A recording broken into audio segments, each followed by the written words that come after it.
Hey folks, welcome to the very first episode of AWOK Talk. I'm Brick Something. I'm Adam. And so you may know us from our channels. And if you've watched any of our shows, you know that probably about 3, 4, 5 minutes into it, Animal Warriors of the Kingdom comes up. Every time.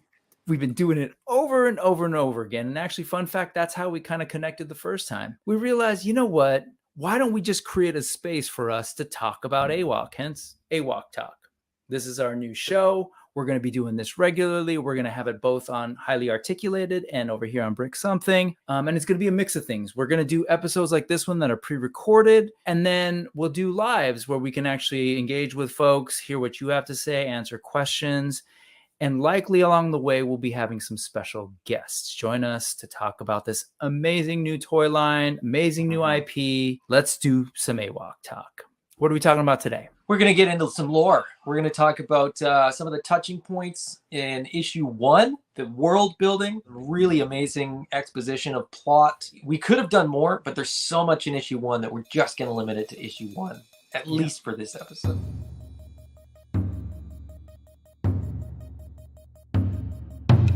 Gave you the general spoiler warning, but we do want to let you know that we're not going page by page. We're going to give you what the world is about and who some of the key characters are and what's driving the plot, but there's a lot we're not going to cover. So I would hope that you might want to go and read the story, but if you're still not convinced, this is going to be spoiled, and hopefully after we're done, you will be convinced. Yeah. Let's get into it. So before we get into the comic, I know you and I have talked about this a little bit, but back in the day when we were collecting in the 80s, right, it was all about that. There was something that was giving you a story so that people knew, people understood what these things were going to be about, and maybe giving you some sense about who the bad guys are, who the good guys are, and what the conflict is, and then they just sort of set you off to go. We're in this new age where we've got these awesome indie toy makers creating these things, and they don't have a TV show, right? So in this case, we've got this amazing comic book that, frankly, even though these toys are coming out and a lot of people are talking about how great they are, a lot of people don't even know there are comics, right? They don't know that there's a story. And I know that you and I are both like huge fans. So we love this thing and we're about to like geek out hard. But before that, Spero Toys started off, not Spero Toys, but started off, I guess, Spero Studio with Jason sort of doing the comic book thing. Yeah. Okay. And that all started with this. What is this? This is the original graphic novel that Jason did. This goes all the way back to 2013. So this is The Kingdom, Rise of the Ape King. Now, if you've seen the cover of issue 1, this is going to look really familiar because we've got Kali, we've got Pale, we've got Thane, we've got Mala. All the characters that we love are there. Very different art style. There's stuff that's similar, but there's a lot of things that were different. This is sort of version 1, if you will, but with the 6-inch Primal series of action figures, Jason rebooted the comic to Animal Warriors of the Kingdom, and that's where we are today. This amazing comic book, and I've said this before, there's a lot of toy brand comic books. You know, you get a mini comic with your action figure, and it's trying to shoehorn some new character in so that you'll buy a new figure. This is genuinely, in my opinion, as a comic book reader, a really good comic book that happens to be very toyetic. You know, like you said, with the IPs where like the toy line is connected to the comic book. This is toy line cartoon or toy line comic book evolved. It's got a great plot. It's got a great story. The art is fantastic. Absolutely. And that's why we're here. And you know what I will say, because you're talking about it sort of being more grown up, you know, just like the action figure has evolved from the sort of action figure molds and articulation and all that from Spero Kids, this has also grown up. But as you and I have had conversations about before, it's actually still very much accessible to young kids without, you know, it's this really fun story that I think a lot of young people would be really, really into. And if I could eventually see this story that we're about to kind of like give you the basics of in some form of like a cartoon or an animated movie or something, I could really, really see this becoming like a huge property. Like I'm thinking like on a Netflix or something, right? Where kids are just sort of binging this thing. This So has all the elements, right? Like, and yeah, we'll get into it, but this has yeah. all the elements that we sort of knew and love as kids. There's that Mm-hmm. good and evil. There's very much a dichotomy Yeah. between what both sides want. So it's Mm-hmm. very simple storytelling told in a very complex, compelling way. So, like you said, very easy, very accessible for any audience. Yep. But as a 40-year-old man, it certainly holds my attention just fine. And as a 46-year-old nerd, not only is it thematically like right up my alley, but the things that you're going to see in here, whether it's the fantasy pieces, but you're going to also see some sort of deep science fiction in here. Yep. And there's like a lot of influence from the stories that I loved growing up.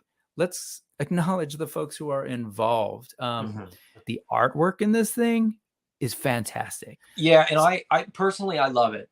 For lack of a better term, I'm just drawn to this style of art in terms of the sort of bold lines, a little bit cartoony. It's bold, it's in your face, it's strong, it's vibrant. Utama, who's doing the artwork, is just nailing it. Absolutely. I love Utama's work. So we got Jason Benvenu, creator, story, and colors, Utama handling the artwork and the cover, and Brandon Gary handling the lettering. And you'll sort of see what's going on with some of the lettering stuff in here too. Really good stuff. Blood Brothers is the first of 5 issues. So to start off, we agreed that we're not going to read the comic to you necessarily in its entirety. And we're not really going to kind of flip through the pages for a number of reasons. So what you're going to get is us introducing the world and the lore, give you the basic setup. But really, we want you to enjoy this story and see how it unfolds on your own, because there's some really cool narrative things happening here. So you and I agreed, like this 2-page This spread, is it. right? Yes. So all of this exposition is going to be done by Mika, who is on her deathbed, and so feels that now is the time for her to share all this stuff with Pale, because she feels like he needs to know. Now's the time. He needs to be informed. He needs to know the whole truth.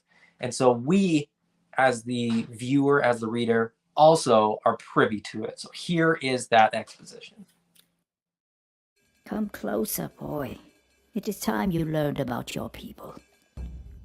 This is not our world, and we didn't always look this way. In fact, our people fled our original world in order to avoid extinction. Our world was dying. We had extracted almost every last bit of life force from her, and in her dying act she sought to take us with her. But we were stubborn and resilient people, and had other plans. What? Other plans? But how did we escape? We were far more advanced in that era than we are today. In fact, we had cities of glass and steel that went on for as far as the eye could see, and giant metal floating ships to travel all along our planet and even to nearby worlds. We used these giant ships that we called arcs to transport our people and the sum of our knowledge to as many planets as we could to find new suitable homes for our people. The arcs had everything we would need to rebuild and make these new worlds our own, including the building block of plant and animal life we called DNA. We thought we had figured it all out. But something strange happened to our arc right before we reached our new home. Our ship began tearing itself apart and sent us crashing down onto the planet's surface. The ship's artificial intelligence had watched us during the journey and had passed judgment on us.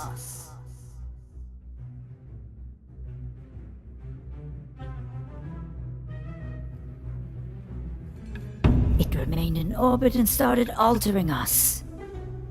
The AI solution to our constant greed and fighting was to infuse us with the building blocks of life forms that lived in harmony with nature and would allow us to protect and nurture this new world. It changed our outward appearance, but not our minds and hearts. Deep down, the greed and anger of humanity still remained. And while most of us welcomed this new chance at life and redemption, there were many who refused. Their bodies began rejecting this transformation and started reverting back into our original human form. So this 2-page spread really sets up the whole world. Yeah, we've got a serious sci-fi story happening here, right? It's a story of a civilization that perhaps went too far. We don't get a ton of details. Really, all you're seeing here is all the info we get in issue 1 about what happened in the past. There's some sense that they've destroyed their planet, advanced technology, right? We're seeing domed cities. We're seeing spaceships, space suits, and we're not seeing animals, right? What we're seeing is these really human-looking beings, right? So let's start there. What's your take on what? I don't know. Who these people are? Is this meant to be Earth? Are these meant to be humans? Is that just the starting point and it's not really relevant because what we see going forward, it might not make any difference, right? If this was Earth or this is Mandalore or whatever, right? Like it doesn't matter. They look human. They appear to be speaking English. The AI decides that, you guys screwed up and it's because you're human. Humanity is the problem. And so if your DNA is changed and you become more animalistic and more in tune with your like a less evolved version of yourselves or something, I don't know. I mean, there's so many questions that come up from it, right? Like that 2-page spread, I read that and I was like, I literally started writing down questions. And we'll get into more of these when we do more of the discussion videos. And if we talk to Jason, I'll be like, and what about this? And what about this? And what about this? And where does this go? And what happens with this? But yeah, the AI just basically says enough is enough. I think I know how to fix this. Kind of rewrites their DNA. And then all of a sudden they're apes, they're cats. As we'll see later, they're other species as well.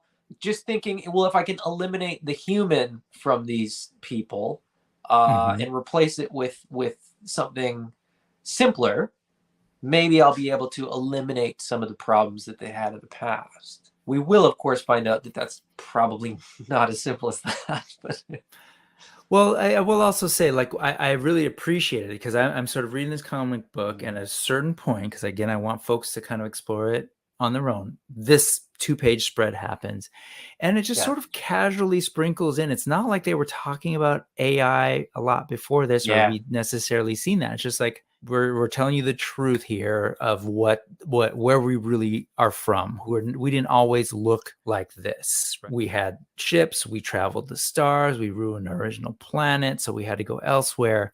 It's really in the spread of like 2 pages and a panel. This at the bottom I love. And the ship's artificial intelligence had watched us during the journey and had passed judgment on us. Yeah. Like that is on the level of, the intro to Battlestar Galactica or, the sort of like The Matrix, Terminator, like all of them are like an AI that goes, hey, you guys are really screwing this up. Yeah. It reminds me of these stories about, Kal-El and the Kryptonians ruining their planet and having to move elsewhere, or even Planet of the Apes. But this notion that humanity had its chance, they kind of ruined it. Yeah. And in that case, the apes inherited the earth. In this case, the AI said, we need to, as you say, return to these beings that are more in tune with nature, perhaps. That's our assumption, because it actually never says that, again, to be clear. Right. We're never really told why the AI decides to animalize these people, or what its sort of end goal was. As much as we talk about how we've seen sort of AI and its impact and its interaction with humanity and other properties, this never felt to me like it was a crutch or sort of a cheap way to do this. Like it felt like it really made sense, and it felt very practical.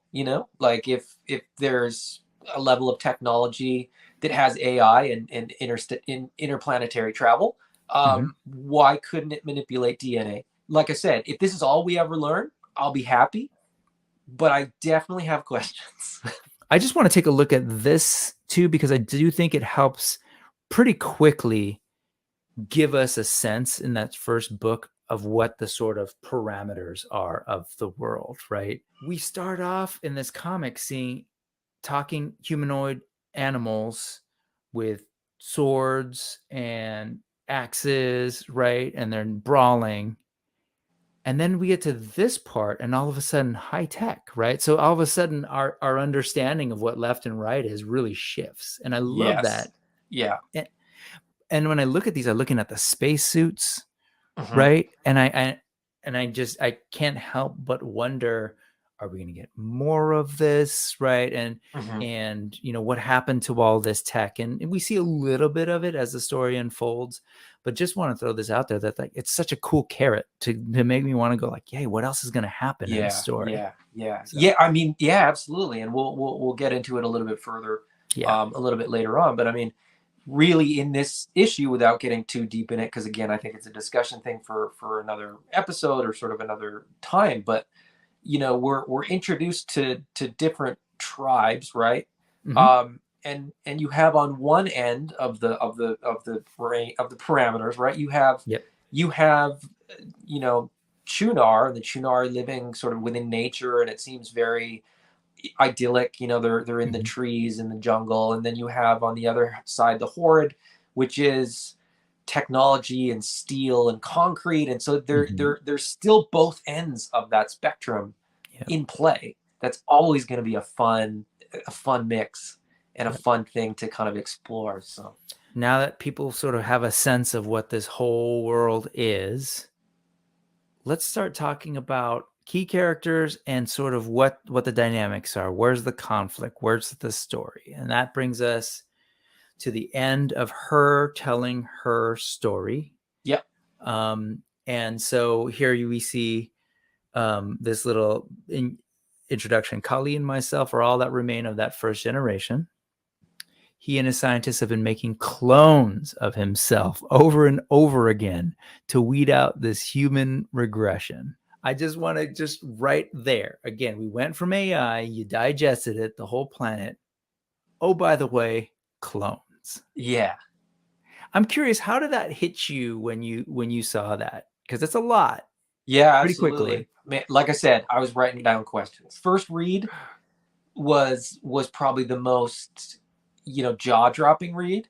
Uh-huh. Every time I read the first issue again, there will be an aspect that gets clearer and an aspect that I get more questions about. The world is so vast. There's Mhm. so much going on. But yeah, so Mika, who's telling this story, sort of on her deathbed, um, is the one that gives us all this exposition, right? And she says her and Kali are the last of the sort of originals.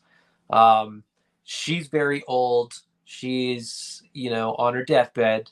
You got to read the issue to figure out why. So when the cloning thing came up, I will admit, like for a second there, I was like, man, there's just so much. But I will say that like on my read, it didn't feel like that. And it might also be about sort of way I consume stories. I kind of just, I need to get through it to sort of see what I'm being presented. Right. Yeah.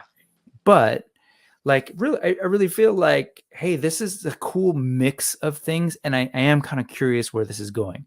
But the tricky thing is what we just showed you in that one little 2-sentence first bubble right here. Mm-hmm. Like again, it's just clones. That's it. Just this introduction. So I'm kind of like, wait, where's this going? Because like, oh yeah, she's on her deathbed and she felt the need to tell them this important history and reveal it now. Like it was a secret until now. So then I'm like, okay, so then what's going on? Why is this important to say now? And I think that's where it comes to this next part, which will also kind of introduce the relationship between these three simians here that we have on the right. It says your mother, Mala, who is pictured here, solved this puzzle. So the puzzle of cloning, the puzzle of, weeding out this human regression, we're not sure.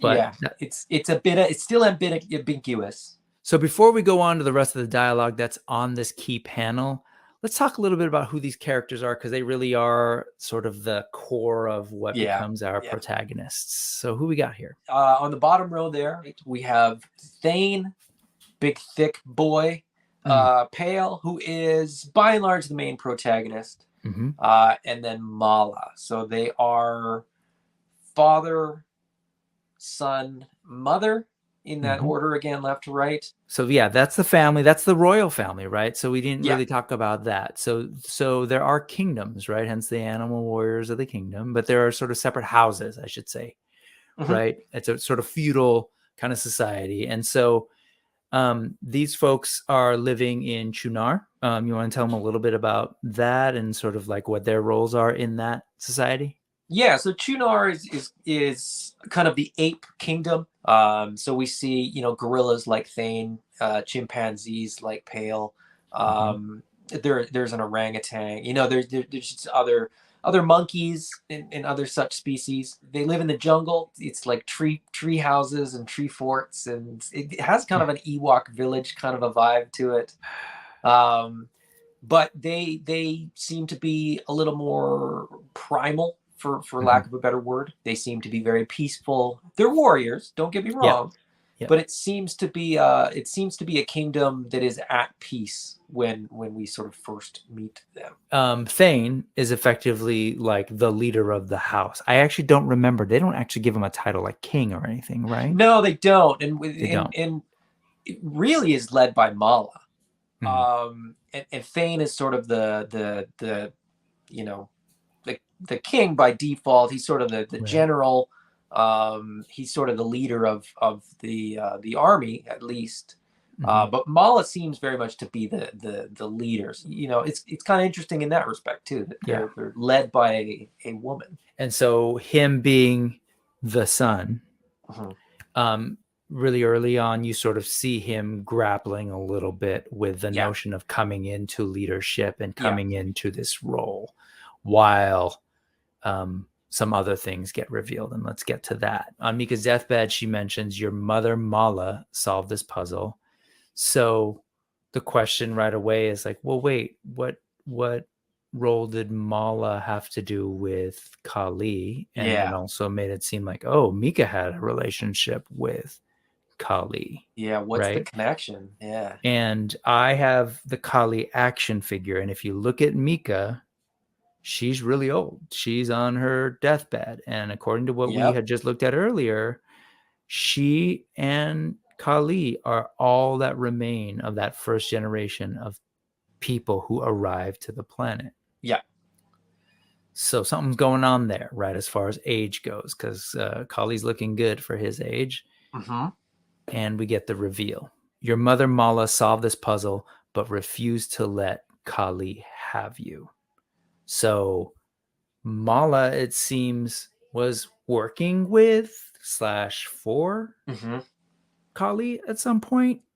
Yeah. And it's revealed here that she had some access because she found this clone, apparently. Pale was a clone. Pale was I guess a successful clone or something that somehow solved the puzzle, because we really don't know, right? Yeah, we don't know what the problem was, how the problem sort of affects the clones. Do they die? Are they misformed? You know, what is the problem? We don't know. But Pale is sort of revealed to be the solution. We're kind of like doing math backwards here, right? Like it's fun, but we still don't know what's going on. That's why I said like it's simple storytelling, but there's so many layers. There's so many things going on. And so, dare I say, it's very J.J. Abrams mystery box in that way, right? It kind of has that, yeah. It is. It really is. That's not where we're heading. I'm sorry, but just the notion that like, oh, now I want to know what this is. And this is what we're doing here. We're trying to figure out, wait, what's the relationship? She's not really his mom. He's really a clone. She stole him from Kali. And for some reason, there's something about this particular clone that has solved a problem. Like literally they use the word puzzle. So that's where I get the puzzle mystery box thing again. It's like, okay, what's going on? And so Thane chimes in. It's right here. This sets up tension. We've been running from Kali ever since. Yeah.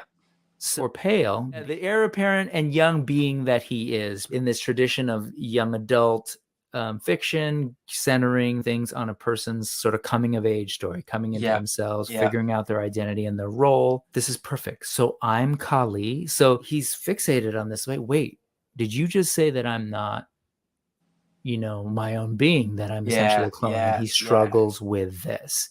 And so this sets up another internal conflict for him. I can't help but go to Luke wondering, am I going to be him?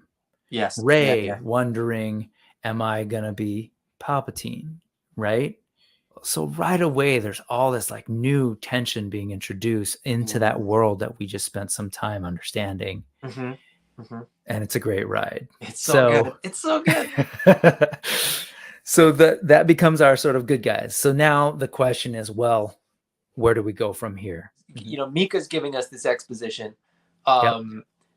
Thane and Mala, know some of this, but maybe not all of it. Like, we're never really quite sure, if they know all about the arc and all about, all that kind of stuff. There's still so much mystery. Like you said, that's on the good guy's side. But what do the baddies know? Perfect. Let's talk the clones. It turns out less than you'd think. Folks can sort of look at this, but what could you give us the rundown of what's happening? So basically, we have Kali in his cool little sci-fi chair there that seems to sort of come down from the ceiling. He's got all these tubes plugged into him. Coming behind him is his sort of science officer / left-hand woman, Jadu. And she basically comes in and says, we've accounted for all the clones, we don't know who this is or sort of what's going on. And then Kali asks the AI sort of in his little fortress there. And we don't know if this is the same AI that's been changing people or if this is a different AI. Again, just one more mystery. We're not going to talk about it because I have no idea if they're the same. But the AI says, they basically disposed of all the failed embryos, failed clones, with the exception of one. There was one failed embryo that seemed to have gone missing on the same day that Mala went missing. So we can only assume that this failed embryo is pale and clearly not failed. So clearly Mala was a technician within sort of this science department of the Horrid. She recognized that this clone was the solution, right? The piece of the puzzle that sort of, fixed this problem, but also recognized that Kali was a nasty, nefarious dude, and she just didn't want this clone to fall into his hands. My brain goes a mile a minute just trying to think of like, okay, so did she know that he was bad before? Had she seen, was there other clones that were close? And did she see like them get treated a particular kind of way? Why did she feel the need, right? What compelled her to take this one and not to tell him and to raise him as though he was her child? Man, so many questions. Yep, that's the situation, and there's a little bit more in this interaction. We get a little bit more in terms of the sort of cloning stuff of sort of what's going on. And, Jadu basically says that, the analysis of this failed embryo is that, he was in fact a perfect clone of Kali. So this kind of harkens back to when Pale says, so I'm Kali. And they say, no, you're not Kali. You have aspects of him. But she seems to be saying something different. She seems to be saying he is effectively Kali, a perfect clone, a perfect match, meaning he is, for all intents and purposes, Kali. So what this is really creating, at least for me, is that they've both effectively just learned about their connection to each other simultaneously. Kali goes, I want my clone back. I want the perfect body because, as we'll see sort of in the next thing, there's clearly a problem They're clearly trying to. He's trying to find a body that works better than the ones that he's been using. And then there's this part that I didn't quite hear, and I do want to highlight it. But without the recessive traits that are causing your current condition. What's the current condition? Again, just slowly peeling back the layers or slowly opening the mystery box. Yeah, and we kind of get a little glimpse into what it is. There seems to be some instability in the clones. There's something wrong with the process where they can't quite eliminate this little aspect that doesn't seem to be working for them. So he just really wants Pale back because he needs that vessel. And what we're going to find out is that the reason he looks so much younger than Mika is because he's been effectively transferring his consciousness or his sort of essence or whatever into clones, into new vessels. So he just stays young by way of getting a new body. It's as simple as that, seemingly. When that transfer happens, seems to be where we get a glimpse into some of these recessive traits and the problems that there seems to be with this process. So this is effectively like him in the recovery or post-process. He's in this body that we're seeing here is effectively a new one from the damaged one that you referred to. As far as we know, right? Like we're not, there's still a lot of mystery. There's still a lot of questions. But this is a new body.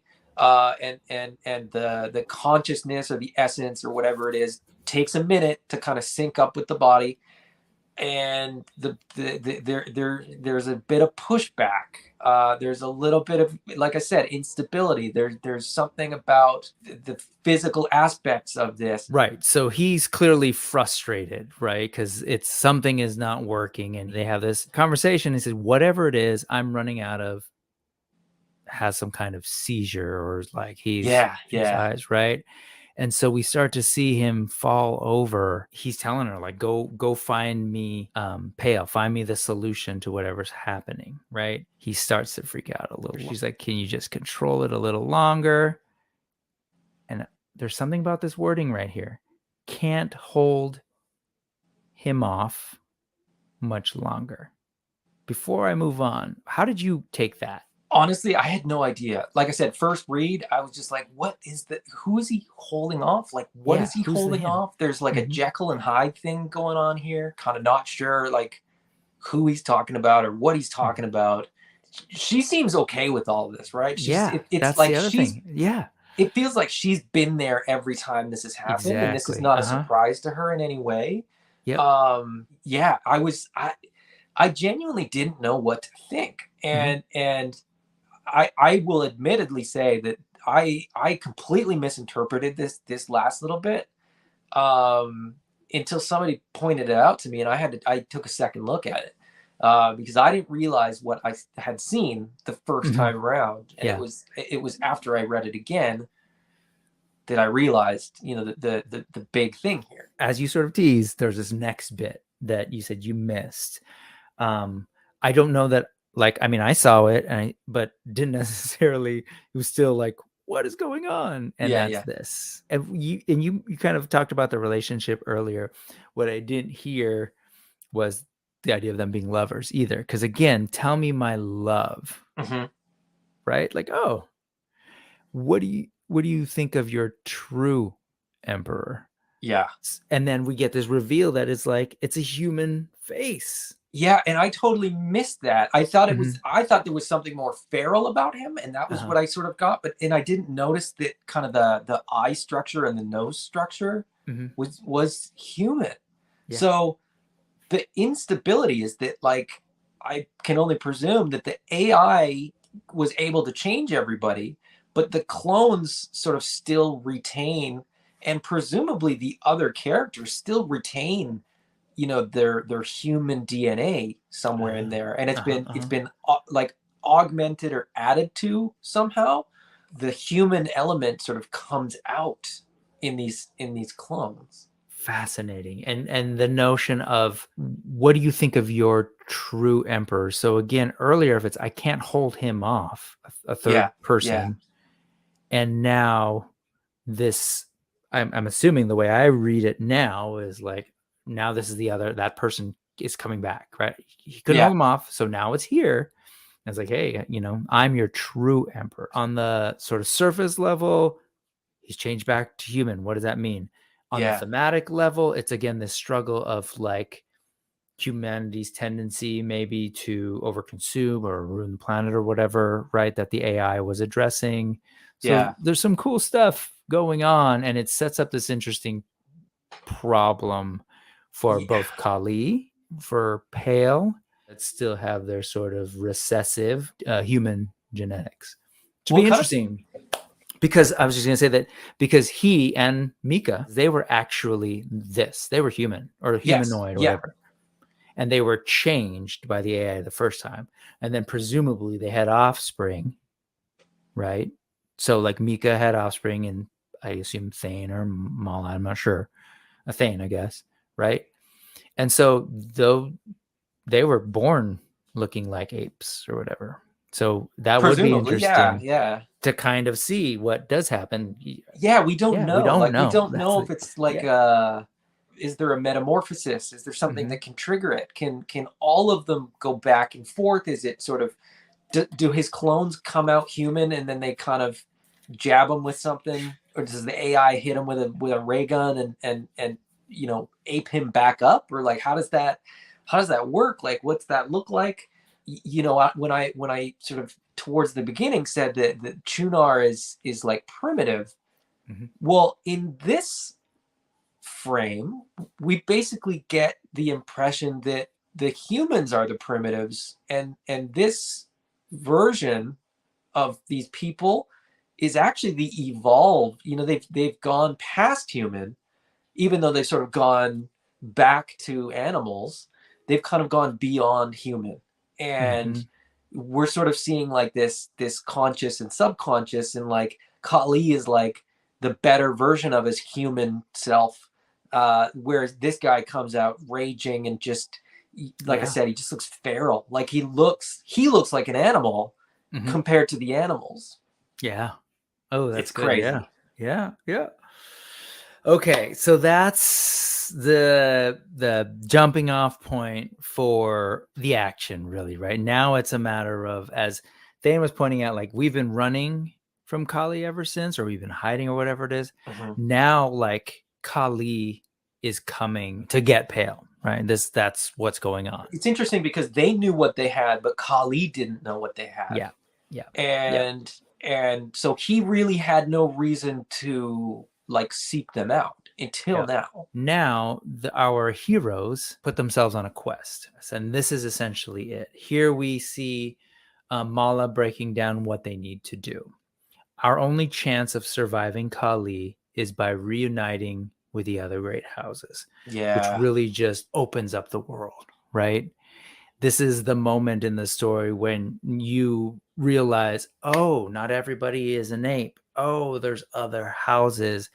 And the implication of like sort of reuniting, right, is this sense of, oh, at one time, right, they were united, but for whatever reason, there's some separation, right? And so that effectively becomes the quest. And what we see here are 3 of these houses. There are more that get introduced later, but from left to right, was it Bovinicus or Boviticus? Boviticus, right? The bovines. Then in the center there, we have the feral. Yeah, House Feralist. The feline, right? House Feralist. And then on the right, it's the what is it? The Pachydyne. Man, how cool do they look? Just seeing this image gets me pumped on where this book could go. Because we know, right? Because we've seen the toys, we know of some of these other houses, but we haven't necessarily seen toys for all of these yet. Not yet. So to remind ourselves that yes, this is an amazing story, cool new IP, but in the tradition of toys in the past, it also sort of serves as setting the stage for us to understand what's going on with these cool toys. Yeah. I, again, want folks to read, and I know you do too. I think we don't need to go too much more into who these houses are or whatever. Let's just tell folks to go read it, right? without any real spoilers, I can say that we will interact with one of these houses in the next issue. The others, there's a little glimpse of them, but we don't see much of them. We don't know much about them. How will these houses interact? Will they want to join this movement that they're sort of creating? If they're trying to reunite these houses, will these houses want to join them? Will these houses push back and say, "We don't care, man. This isn't our fight. We got nothing against Kali." Will some of these be worse than Kali? We really don't know. But this is a comic book that is connected to a toy line. I want all of these toys. Even the ones that I've not, necessarily seen much of in the comic book. All these species would just be so much fun. Based on the figures that I've got in hand, I want different scales, different sizes, different, stuff. It's gonna be so good. It's gonna be so good. This is just the beginning. Huge. This is the starting point. Yeah. Oh, that's gonna be so good. Okay, so we want you to go read these books, but let's do a little bit of a tease of what comes up. We'll give you one page from issue number 2. Kali clearly is now on a quest. If you're kind of looking at the pictures and reading it, you're seeing a bunch of angry anthropomorphic animals getting all ready for the fight, for the hunt, right? For the march. I think, General Hux giving the speech of, we're going to go to war. I'm thinking of Dune, like all those moments in all those books and movies where the general or the leader is like saying, we're going to go get these guys. I do want to show this for 2 reasons. Number 1, when you buy the toys, you'll notice like we got army builders in the Horrid Ravager. And so the Horrid are Kali's empire. And this is the Legion builder, army builder that we get. But as you see sort of in this picture, that army don't all look like this guy. I'm not seeing a whole lot of Mandrill. We've got a hyena over here looking guy. Like we've got gorilla, a boar. Yep. So this is more like a chimp. I wanted to point that out because it just opens up the world and all the possibilities of who these villains are. And just take a look at what else is here in the background, because this is like, these are massive mechs. Yeah. Right? Like straight up out of like Ghost in the Shell, mecha anime stuff. And that is just amazing to me as someone who is a fan of so many geeky, nerdy things, to think that this IP is bringing all of that together in a way that I still think is pretty elegant, in a way that like Masters of the Universe did for me, right? This notion of like science, sorcery, and high-tech military weapon, whatever. It works for me, and I'm excited at the possibilities in just this one-page tease of issue number 2. I think it probably makes sense to just tease a little bit about where the comics are. And this is the cover to issue number 2. You're seeing some character on there that we haven't even talked about today.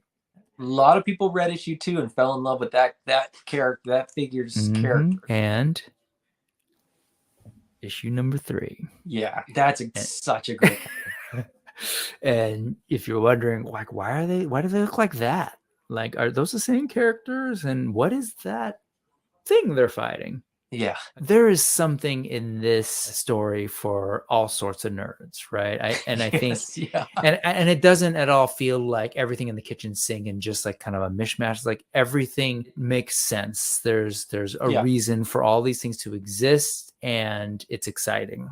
We should do our due diligence and say, if you at all intrigued by what we've shown you tonight, you really should be going to this website, SperoToys.com. I guess this makes us official shills. Actually, no, unofficial shills, because I didn't get a paycheck. Did you? No. Not yet, but I mean, who knows? Maybe one day. You're still waiting for some figures. So like that, just to be clear, folks. That's how non-shill we are. I've paid a bunch of money and still haven't gotten what I paid for. Yes. Let alone gotten paid. These were all paid for. And if you've ever tuned into my channel, you know that I've been patiently waiting. So when I got two. I did get 2, right. But I've still got more on the way. So on SperoToys.com, you see on the left, call out for the figures on both sides, but right in the middle, comics and books. Go Just get go in those there. comics and books. If you're a physical media person, they have it. But I would love to show you this. $2, folks. Yeah. You can get this digital copy and read it immediately. They have issue 1, issue 2 digital version, and issue 3. You can still get the physical copies. Although it shows issue 4 in stock, it is not. Yeah. Not So that's yet. what we at get least. here. Such a tease. But go catch up on issue 1, 2, and 3. Again, Yeah. trust us. You've seen nothing. There's so many things in there that we have not really covered. Yeah. So check it out. All right, friends. So we've run it down. What's the plan? What are we going to do from here with AWOK Talk? Well, we're going to do more videos like this. We are going to take each issue and do sort of a thorough breakdown where we're just going to do like we did with this one, touching points. We're not going to go page by page. It's not going to be us, reading the book and having you listen to us read the book. It's going to be, here's the plot points that you need to know kind of thing. And then on top of that, we're also going to do live discussion chat. Stay tuned, hit the subscribe button and the notification button. And when these videos come up, you'll be the first ones to know. We've been talking about this for months, and we've been talking about how do we do this. And ultimately what came down to is we got to get going. We got to get doing this. I'm just really looking forward to getting deeper into this lore, into this world. I think I can speak for you too when I say that this is the most exciting IP that we're currently spending our time and money on. Yeah, that's exactly what I was going to say. Spending money on. Spending everything. Everything. And really, you and I buy a lot of toys and other lines, and we love those other lines. But I'm right there with you that like this is like has become like an important part of my collection. I'll tell you, initially when I saw these things, especially because it was a Kickstarter, like no one knew what these were like. It was like I'll just try it out. Yeah. And then I did multiple like backing through the backer Let kit. me just go back in there, grab these 2 as well. Let me just go back in and get one more of these. Yeah. And then there were even figures that I was like, no, I'm not going to get. And then I started talking to you and you're like, the one figure you need. And I was like, oh my God, Adam's totally right. He Jedi mind checked me. I got to get that figure. I'm like invested. The story's great. And that I think is an important aspect of this property. There really is a great story. You now know how to access it. We hope that you've gotten a good taste of what it's about today and find it intriguing. With that, let's go ahead and wrap it up. This has been AWOK Talk. We will be back. Look out for the notifications. Like he said, subscribe to both of our channels. We'll be simulcasting it on both. You'll find plenty of information there. And we'll definitely see you in the next episode. Cool? Right on, folks. Thank you so much. Bye-bye.